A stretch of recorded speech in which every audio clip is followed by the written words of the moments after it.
ఈరోజు వీడియోలో ఒక వ్యక్తి మీదకి కానీ లేకపోతే ఒక ఇంటిలోకి కానీ మనం ఒక భూత ప్రేత పిశాచాన్ని ఏ విధంగా పంపించాలి అనే మంత్రం గురించి అనే ప్రయోగం గురించి అదేవిధంగా ఒక మంత్రాన్ని గురించి ఈరోజు మీకు నేను తెలియజేయటం అనేది జరుగుతుందన్నమాట.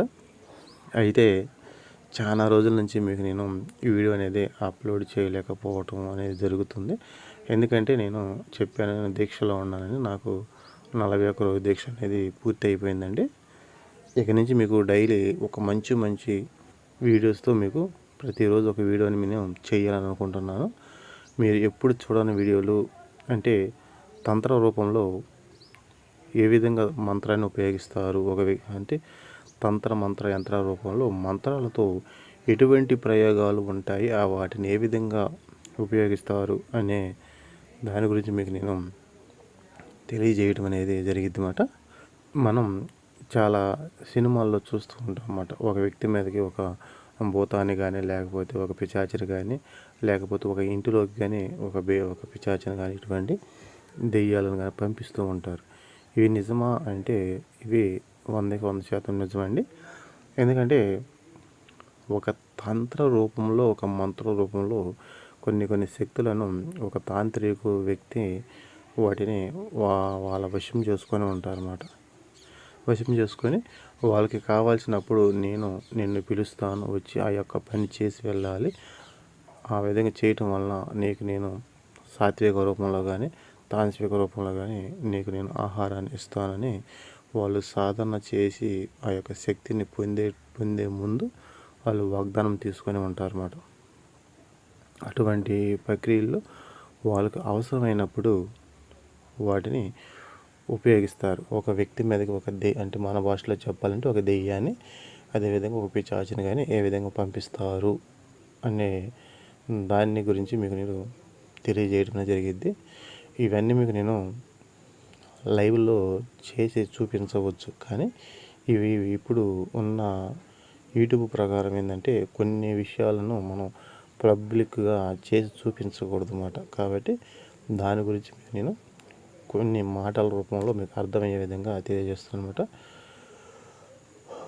ఒకవేళ ఎవరైనా సరే ఇటువంటి మాకెందుకు అనుకున్న వాళ్ళు వీడియో అనేది కట్ చేసేసి మీరు వెనక్కి వెళ్ళిపోవచ్చును. లేదు మేము వీడియో అనేది చూడాలి, అసలు తెలుసుకోవాలి అనే దాని గురించి అనుకునే వాళ్ళు ఎవరైతే ఉన్నారో వాళ్ళకి వీడియో అనేది పూర్తిగా చూడండి. అయితే మీరు చేయవలసింది ఏమిటంటే మీరు శ్మశానంలోకి వెళ్ళవలసి ఉంటుందన్నమాట. అక్కడ చనిపోయిన వ్యక్తి యొక్క వస్త్రాలు అనేవి తీసి బయట పడేసి ఉంటారు. ఆ యొక్క వస్త్రాన్ని మీరు కొద్దిగా ముక్కని ఏ వస్త్రమైనా పర్వాలేదు అన్నమాట, కొద్దిగా ఒక 3-4 అంగుళాలు ఉండే విధంగా ఒక వస్త్రాన్ని కట్ చేసుకురావాలన్నమాట. దాన్ని కత్తిరించుకురావాలి. ఆ వస్త్రాన్ని కత్తిరించుకొని వచ్చిన తర్వాత మీరు ఏం చేస్తారంటే ఆ యొక్క వస్త్రాన్ని మీ దగ్గర పెట్టుకొని ఈ యొక్క ప్రయోగం వచ్చేసి మీరు అమావాస్య రోజున మీరు చేసుకోవాల్సి ఉంటుంది. అది ఇంట్లో చేసే ప్రయోగం కాదు, ఎక్కడైనా సరే బయట ఎవరు చూడని ప్రాంతంలో, ఎవరికి తెలియని ప్రాంతంలో 15 నిమిషాలు ప్రయోగం అంటే ఒక పావు గంట ఉండే ఒక ప్రయోగం మాట ఇది. ఆ యొక్క వస్త్రాన్ని తెచ్చుకొని మీరు ఏం చేస్తారంటే రేపు అమావాస్యకి ఈరోజు దాన్ని సేకరించుకున్న తర్వాత ఆ యొక్క వస్త్రాన్ని మీరు తీసుకొని వెళ్ళి అదేవిధంగా ఈ యొక్క వస్త్రంతో పాటు ఆవాల నూనె అంటాం కదా, ఆవ నూనె, అదేవిధంగా ఒక మట్టి ప్రమిద, ఒక నిమ్మకాయ, ఒక కోడిగుడ్డు, ఒక కొబ్బరికాయ, అదేవిధంగా మనుషులు తాగుతారు చూసావా మందు, ఆ యొక్క మందు అనేది మీరు కంపల్సరీ సేకరించుకోవాలండి. ఎందుకంటే ఎవరో ఒకరు తీసుకొస్తారు కాబట్టి దాన్ని మీరు తెప్పించుకోండి. ఒక చిన్న బాటిల్ తెప్పించుకోండి. లేకపోతే మేము బాటిల్ తీసుకెళ్ళకపోయినా పర్వాలేదు, ఒక గ్లాసు మందు అనేది మీరు సేకరించుకోవాలి. ఒకవేళ మేము దాన్ని సేకరించుకోలేమండి అని అనుకుంటే సరే వదిలేసేయండి. ఇప్పుడు చెప్పిన వరకు తీసుకుని వెళ్ళండి అన్నమాట. తీసుకుని వెళ్ళిన తర్వాత మీరు ఏం చేస్తారంటే ఈ ప్రయోగం చేసేటప్పుడు మీరు ఎవరికి కూడా చెప్పుకోకుండా, ఎవరికి కూడా తెలియకుండా చేసుకోండి. ఎందుకంటే ఇవి ప్రమాదంతో కూడుకున్నాయి అన్నమాట. ఎందుకంటే ఇటువంటి ప్రయోగాలు చేసే వ్యక్తులు ఎవరైతే ఉంటారో వాళ్ళు ఈ యొక్క ప్రయోగం ఎందుకు చేస్తున్నారో వాళ్ళకి తెలుసు. అంటే ఒక శత్రువు మీదకి కానీ లేకపోతే ఒక స్త్రీ మీదకి కానీ లేకపోతే ఒక ఇంటిలోకి కానీ మీరు ఈ యొక్క భూతాన్ని మీరు పంపించబోతున్నారు. మీరు ఈ వస్తువులు మొత్తం తీసుకొని వెళ్ళిపోయి అమావాస్య రోజున మీరు ఎవరు చూడని ప్రాంతంలో పగలు చేసుకున్న పర్వాలేదు, నైట్ చేసుకున్న పర్వాలేదు అన్నమాట. మీరు ఒక ప్లేస్లో కూర్చొని అక్కడ మట్టి ప్రమిద వెలిగించి ఆ మట్టి ప్రమిదలో ఆవాల నూనె పోసి మీరు కట్ చేసుకొచ్చిన ఒక వస్త్రం చూసారా, ఆ వస్త్రాన్ని నుంచి దారాలు ఉంటాయి, వస్త్రం దారాలు ఉంటాయి కదా, ఆ దారాలు వస్తే దారాలను తీయండి.